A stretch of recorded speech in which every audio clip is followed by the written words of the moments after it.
श्री स्वामी समर्थ. नमस्कार मित्रांनो.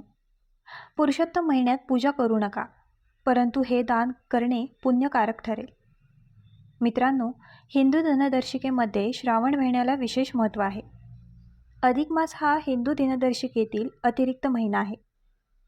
इंग्रजी दिनदर्शिकेतील अधिवर्षाप्रमाणे त्याचप्रमाणे हिंदू दिनदर्शिकेमध्ये आणखीन एक महिना आहे. आता तुमच्यापैकी बरेच जण म्हणतील की ते का येते, यामागचे कारण काय? त्यामुळे लक्षपूर्वक ऐका. आपली हिंदू दिनदर्शिका चंद्राच्या हालचालीचे अनुसरण करते. या प्रकरणात चांद्रवर्ष सुमारे 354 दिवस आहे. सौर वर्षात 365 दिवस असतात आणि अधिवर्षात 366 दिवस असतात. त्यामुळे दोघांमध्ये सुमारे 11 दिवसांचा फरक आहे. हा फरक हळूहळू वाढत आहे. अशा प्रकारे दर 32 महिन्यांनी त्यांचे संतुलन राखण्यासाठी 15 दिवस अतिरिक्त महिना जोडला जातो, म्हणजे महिना जोडला जातो. याला मे महिना म्हणतात. त्याचवेळी जर अधिक मास जोडले गेले नाही तर होळी, श्रावण किंवा दिवाळीसारखे सण हवामानामुळे विस्कळीत होतील. यामुळे हिंदू धर्मातील विविध सणांमध्ये व्यत्यय येतील. त्यामुळे हिंदू धर्मात अधिक मास जोडले गेले आहे. हा विशिष्ट महिना भगवान विष्णूला समर्पित आहे, म्हणून त्याला पुरुषोत्तम मास म्हणतात. कारण एका आख्यायिकेनुसार या महिन्याच्या सुरुवातीला मलामा म्हटले जात असे. देव अस्तित्वात नाही असे मानले जात होते, त्यामुळे तो अशुभ मानला जात असे. त्यात काहीही चांगले नव्हते. यामुळे हा महिना दुःखात भगवान विष्णूकडे गेला.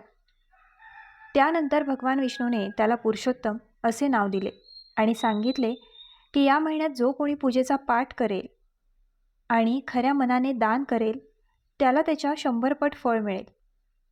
तेव्हापासून हा महिना पवित्र मानला जातो. त्याचवेळी या महिन्याला शास्त्रांमध्ये विशेष महत्त्व दिले गेले आहे आणि कार्तिक, माघ आणि वैशाख यांसारख्या पवित्र महिन्यांपेक्षा तो अधिक फलदायी मानला जातो. या काळात उपासनेची फळे अधिक मिळतात असे मानले जाते. परोपकाराचे महत्त्व वाढते. अशा परिस्थितीत अधिक मास किंवा कहे पुरुषोत्तम मासमध्ये भगवान श्री विष्णू माता लक्ष्मीची कृपा प्राप्त करण्यासाठी सर्व भक्त त्यांच्या समस्यांपासून मुक्त होण्यासाठी आणि 100 पट सद्गुण प्राप्त करण्यासाठी विविध उपाययोजना करतात. मात्र त्यांना पूजा आणि अंघोळीचे पूर्ण फळ मिळत नाही.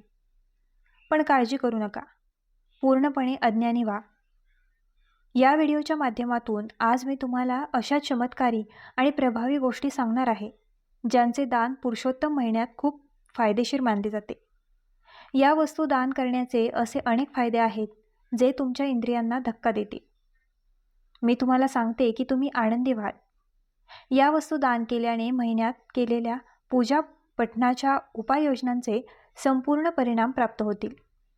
तुमचे आयुष्य आनंददायी असेल, नशीब बळकट राहील. जे लग्न करत नाहीत ते लग्न करतील आणि वैवाहिक जीवनात आनंद असेल.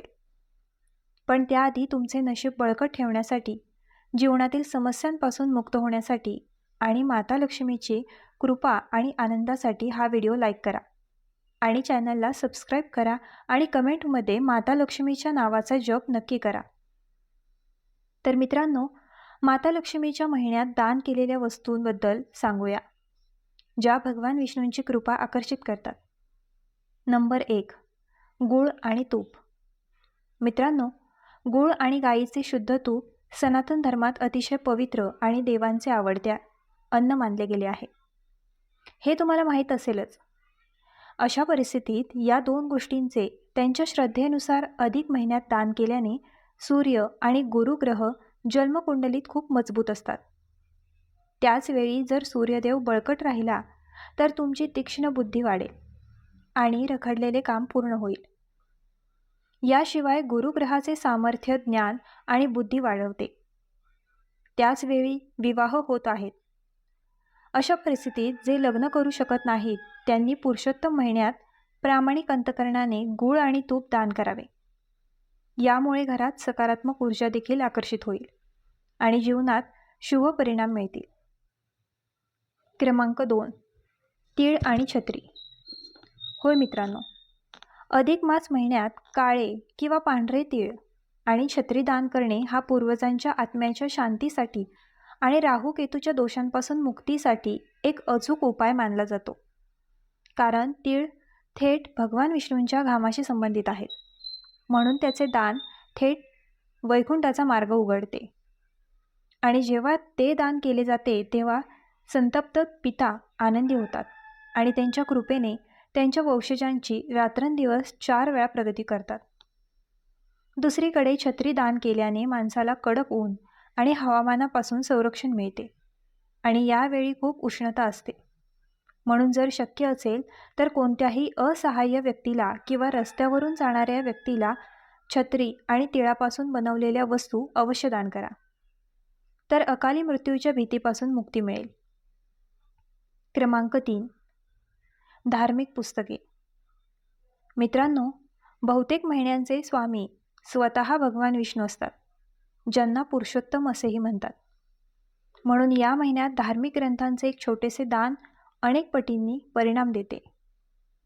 अशा परिस्थितीत या काळात श्रीमद भागवत गीता, विष्णू सहस्त्रनाम, श्री सुक्त किंवा श्रीमद भागवत महापूर यांसारखे पवित्र ग्रंथ खरेदी करून मंदिर, गुरुकुल किंवा धर्मकर्मात रस असलेल्या ब्राह्मणाला दान करावे. ज्ञानाची ही देणगी झोपलेल्या नियतीला जागृत करण्याचे काम करते. असे मानले जाते की जेव्हा तुम्ही एखाद्याला देवभक्तीचा मार्ग दाखवता किंवा त्याला ज्ञानाची सामग्री अर्पण करता, तेव्हा त्यातून मिळणारा सद्गुण अनेक पिढ्यांच्या जमा झालेल्या पापांचा नाश करतो आणि घरात आनंद आणि शांती आणतो. 4था क्रमांक, अन्न आणि पाणी. मित्रांनो, हिंदू सनातन धर्मात अन्न आणि पाण्याची माहिती नसलेली एखादी व्यक्ती तुमच्या घरी आली आणि पिण्यासाठी पाणी मागितले तर ते नाकारायला विसरू नका. अन्यथा त्याचा तुमच्या संपूर्ण कुटुंबावर आणि तुमच्या आर्थिक परिस्थितीवर परिणाम होईल. अशा परिस्थितीत भुकेल्या व्यक्ती, भिकारी किंवा गरीब कुटुंबाला पूर्ण जेवण पाजणे किंवा थेट कच्चे धान्य, पिण्याचे पाणी दान करणे हे थेट नारायण देवाची सेवा करण्यासारखे मानले जाते. तसेच जर तुम्ही तहानलेल्या व्यक्तीसाठी पिण्याच्या पाण्याची व्यवस्था केली, जर तुम्ही यात्रेकरूंसाठी मोहरे लावले किंवा मंदिरात मातीचे भांडे दान केले तर तुम्हाला अक्षय पुण्य मिळेल आणि पूर्वजही पूर्णपणे समाधानी होतील. पण तुम्ही पक्षासाठी एक प्यादा देखील ठेवला पाहिजे. तुम्ही ते तुमच्या छतावर बसवू शकता. 5 नंबरची सामग्री. प्रिय भक्तांनो, या महिन्यात भाग्यवान स्त्रिया आणि गायीच्या मातेची सेवा आणि दानधर्म यांचा देखील विशेष विधानशास्त्रांमध्ये उल्लेख करण्यात आला आहे. जर तुम्ही या शुभ महिन्यात विवाहित महिलांना कुंकू, सिंदूर, हिरव्या बांगड्या, मेहंदी, बिछिया आणि सुंदर साडी यांसारख्या प्रेमाच्या वस्तू दान केल्या तर तुमच्या घरात कोणत्याही कारणाशिवाय नातेसंबंधांमध्ये राहिलेला कटुता आपोआप दूर होते आणि मानसिक तणावाची स्थिती कमी होते. तुम्ही स्थानिक गोशाळेत जाऊन त्यांच्या उपचारासाठी हिरवा चारा, गूळ, पाणी आणि पैसे दान करू शकता. यामुळे सर्व देवी देवतांचे आशीर्वाद मिळतात, कारण गायीला आईचा दर्जा देण्यात आला आहे. 6वा क्रमांक, वेलदोडा. ही ती वस्तू आहे जिचा उपयोग पूजा ग्रंथात देखील केला जातो आणि त्याचा वापर केल्याने पूजा ग्रंथांचे महत्त्व देखील वाढते. अशा परिस्थितीत श्रावण महिन्यात हिरवी वेलची दान करणे ज्योतिष आणि धार्मिक अशा दोन्ही दृष्टिकोनातून अत्यंत चमत्कारिक मानले जाते. याशिवाय वेलदोड्यांचा थेट संबंध संपत्तीची देवी लक्ष्मी आणि बुद्धी देणारा भगवान गणेशाशी आहे. अशा परिस्थितीत तुम्हाला काय करायचे आहे ते म्हणजे तुम्हाला बुंदी किंवा बेसनचे लाडू घ्यावे लागतील आणि तुम्हाला ते वेलदोडे लावून गरजू व्यक्तीला दान करावे लागतील. त्यामुळे तुमच्या आरोग्याची समस्या दूर होईल. जो वारंवार आजारी पडत राहतो त्याच्यासाठी हे शुभ आहे. क्रमांक 7, लवंग. मित्रांनो, लवंग ही अशी गोष्ट आहे जी घरातील नकारात्मक ऊर्जेचा दुष्परिणाम दूर करून सकारात्मक ऊर्जा आकर्षित करते आणि नातेसंबंधांमध्ये गोडवा कायम ठेवण्याचे काम करते. अशा परिस्थितीत तुम्हाला जे करायचे आहे ते असे आहे की जर तुम्हाला वारंवार दृष्टी असेल, घरात आनंद आणि शांतता नसेल, भांडणे आणि भांडणांचे वातावरण असेल, तर आधी तुमच्या घराच्या मुख्य दारावर मोहरीच्या तेलाचा दिवा लावा. यामुळे घरातील सर्व नकारात्मक ऊर्जा दूर होईल. घरात शांतता आणि आनंद राहील. तर मित्रांनो, या गोष्टी होत्या. पुरुषोत्तम महिना म्हणजे अधिक मास हा केवळ एक अतिरिक्त महिना नसून तो संपूर्ण जीवन बदलण्याची शक्ती ठेवणारा काळ मानला जातो. सनातन धर्मात या महिन्याला भगवान श्रीहरी विष्णूंचा सर्वात प्रिय महिना म्हटले जाते. असे मानले जाते की या काळात केलेले प्रत्येक जप, दान, उपवास आणि सेवा अनेक पटींनी फळ देते. म्हणूनच ऋषीमुनींनी या महिन्याला साधना, दान आणि आत्मशुद्धीचा काळ म्हटले आहे. पण मित्रांनो, अनेक लोक या महिन्यात फक्त पूजा करतात आणि दानधर्माकडे दुर्लक्ष करतात.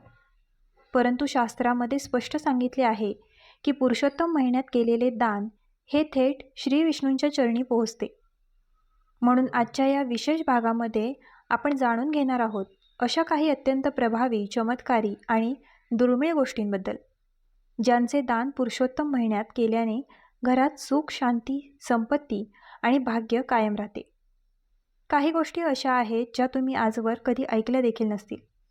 त्यामुळे हा व्हिडिओ शेवटपर्यंत नक्की पहा आणि कमेंटमध्ये ओम नमो भगवते वासुदेवाय हा मंत्र लिहायला विसरू नका. मित्रांनो, सर्वप्रथम आपण जाणून घेऊया तांदळाचे दान. हिंदू धर्मात तांदूळ हा चंद्राचा कारक मानला जातो आणि चंद्र मनाचा स्वामी आहे. ज्या घरात सतत चिंता, मानसिक तणाव, रडारड, भांडणे आणि अस्थिरता असते, त्या घरात पुरुषोत्तम महिन्यात गरिबांना तांदूळ दान करणे अत्यंत शुभ मानले जाते. विशेषतः सोमवारी भगवान विष्णूंच्या मंदिरात 1 किलो तांदूळ दान केल्यास मनशांती प्राप्त होते. ज्यांच्या मुलांचे शिक्षणात लक्ष लागत नाही किंवा सतत नकारात्मक विचार येतात, त्यांनी हे दान अवश्य करावे. असे म्हणतात की तांदळाचे दान केल्याने घरातील कलह शांत होतो आणि माता लक्ष्मीचा स्थायी वास होतो. मित्रांनो, आता पुढची गोष्ट आहे पिवळ्या वस्त्रांची दान. भगवान विष्णूंना पिवळा रंग अत्यंत प्रिय आहे. त्यामुळे पुरुषोत्तम महिन्यात एखाद्या गरीब व्यक्तीला, साधूला किंवा गरजू व्यक्तीला पिवळे कपडे दान करणे म्हणजे थेट श्रीहरींना प्रसन्न करण्यासारखे मानले जाते. विशेषतः गुरुवारी हे दान केल्यास गुरुग्रह बलवान होतो. ज्यांच्या कुंडलीत गुरु कमजोर असतो, विवाहात अडथळे येतात किंवा सतत आर्थिक संकट येते, त्यांनी हे उपाय जरूर करावेत. मित्रांनो, अनेक वेळा मेहनत करूनही पैसा टिकत नाही. घरात अचानक खर्च वाढतो, उधारी वाढते. अशा वेळी पुरुषोत्तम महिन्यात पिवळ्या कपड्यांसोबत थोडी हळद ठेवून दान करणे अत्यंत फलदायी मानले जाते. आता जाणून घेऊया मिठाच्या दानाबद्दल.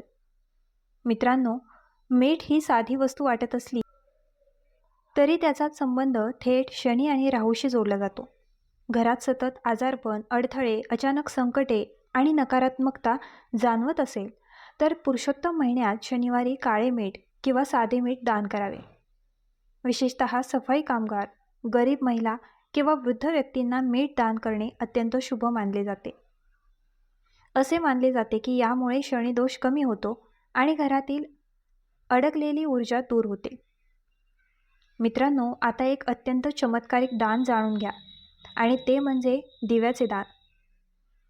पुरुषोत्तम महिन्यात मंदिरात तुपाचा दिवा, मातीचे दिवे किंवा दीपदान करणे हे 1000 यज्ञांच्या पुण्यासमान मानले गेले आहे. अंधार दूर करून प्रकाश देणारा व्यक्ती स्वतःच्या जीवनातील अंधकार देखील दूर करतो, असे शास्त्र सांगते. विशेषतः ज्यांच्या जीवनात सतत अपयश, भीती, नैराश्य किंवा दुःख आहे, त्यांनी संध्याकाळी भगवान विष्णूंच्या मंदिरात दिवा दान करावा. असे केल्याने घरातील वास्तुदोष कमी होतात आणि सकारात्मक ऊर्जा वाढते. मित्रांनो, पुढील उपाय विशेषतः महिलांसाठी अत्यंत प्रभावी मानला जातो. पुरुषोत्तम महिन्यात सुहासिनी महिलांना चप्पल किंवा पादत्राणे दान करणे खूप शुभ मानले गेले आहे. शास्त्रानुसार एखाद्या व्यक्तीच्या प्रवासातील त्रास दूर करणारा मनुष्य स्वतःच्या जीवनातील अडथळे दूर करतो. विशेषतः ज्यांच्या संसारात सतत भांडणे, पती-पत्नीमध्ये मतभेद किंवा आर्थिक समस्या आहेत, त्यांनी हा उपाय जरूर करावा. आता मित्रांनो, आजचा हा व्हिडिओ तुम्हाला कसा वाटला आम्हाला कमेंट करून नक्की सांगा. आणि आमच्या ग्लो मराठी चॅनलला लाईक, शेअर, सबस्क्राईब आणि हाईप करायला विसरू नका.